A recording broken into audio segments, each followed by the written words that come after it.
Breaking news. Telangana రాష్ట్రంలో మరోసారి నిరుద్యోగులు బగ్గుమన్నారు. దిల్సునగర్ ఏరియా మొత్తం రగడగా రాజేసుకున్నట్టు చెప్పవచ్చు. ముఖ్యంగా దిల్సునగర్ ఏరియాలో నిరుద్యోగులు అయితే పెద్ద ఎత్తున నిరసనలు వ్యక్తం చేశారు, రోడ్ల మీదకు వచ్చారు.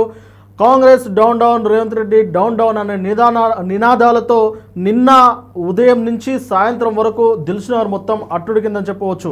మొత్తం మీద ఇప్పటివరకు కాంగ్రెస్ గవర్నమెంట్ ప్రభుత్వం ఏర్పాటు చేసిన తర్వాత ఇప్పటివరకు ఒక నోటిఫికేషన్ కూడా ఇవ్వనందుకు పెద్ద ఎత్తున నిరసనకారులుగా నిరుద్యోగులు అయితే తయారై రోడ్ల మీద బైఠాయించారు. పోలీసులు సైతం మోహరించారు. అయినప్పటికీ వారికి నిరుద్యోగులకు ఒక్క ఉద్యోగం కూడా రాలేదు కాంగ్రెస్ ప్రభుత్వంలో.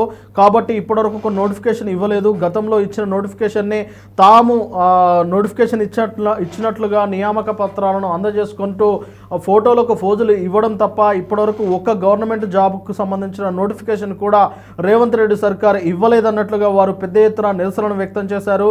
అయితే ఆ నిరసనలు కాస్త శృతి మించడంతో ఇక పోలీసులు రంగంలోకి దిగారు. వారిని నిర్బంధించే ప్రయత్నం కూడా చేశారు. నిన్న ఉదయం నుంచి దిల్సునగర్, అలాగే ఆ దిల్సునగర్లోని మొత్తం చైతన్యపురి నుంచి న్యూ మాలక్పేట వరకు ఆ దిల్సునగర్ ఏరియా మొత్తం రోడ్లపై అయితే నిరుద్యోగులు బైఠాయించడంతో అక్కడ రోడ్లన్నీ స్తంభించిపోయాయి. వాహనాలు పెద్ద ఎత్తున నిలిచిపోయాయి. ఇక రోడ్ల మీద నిరసనకారులు నిరుద్యోగులు రోడ్ల మీదనే బైఠాయించారు.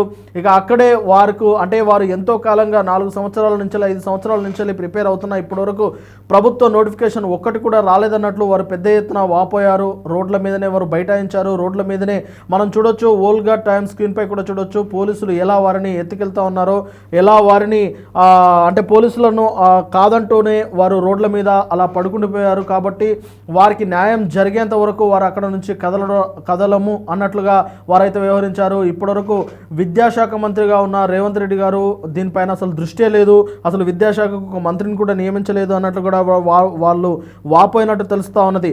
ఏది ఏమైనప్పటికీ ఇప్పటివరకు ఒక్క ప్రభుత్వ నోటిఫికేషన్ కూడా ఇవ్వలేదంటూ వారు పెద్ద ఎత్తున గలమెత్తారు.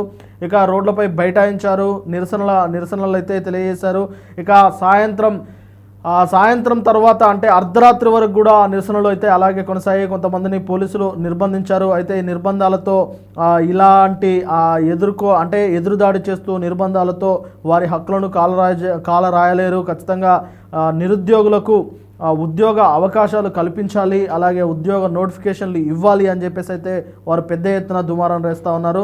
అయితే దీని వెనకాల ఖచ్చితంగా రాజకీయ శక్తులు ఉన్నాయి, ఖచ్చితంగా ప్రతిపక్షాలు ఉండి ఇదంతా నడిపిస్తున్నాయని చెప్పేసి కాంగ్రెస్ అయితే తేలికగా కొట్టిపడేసే ప్రయత్నం అయితే చేస్తూ ఉన్నది. కాంగ్రెస్ శ్రేణులు కావచ్చు, ప్రభుత్వ అధికారులకు సంబంధించిన కొంతమంది నాయకులు కూడా అదే విషయాలను చెబుతూ ఉన్నారు.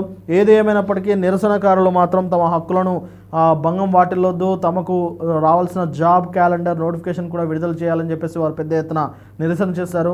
ఈ విషయం ఇప్పుడు మరొకసారి తెలంగాణ రాష్ట్ర వ్యాప్తంగా అగ్గిరాజేసుకునే అవకాశం కూడా కనిపిస్తూ ఉన్నది. చూడాలి మరి దీన్ని ఎలా ప్రభుత్వం ఎదుర్కోబోతుందో.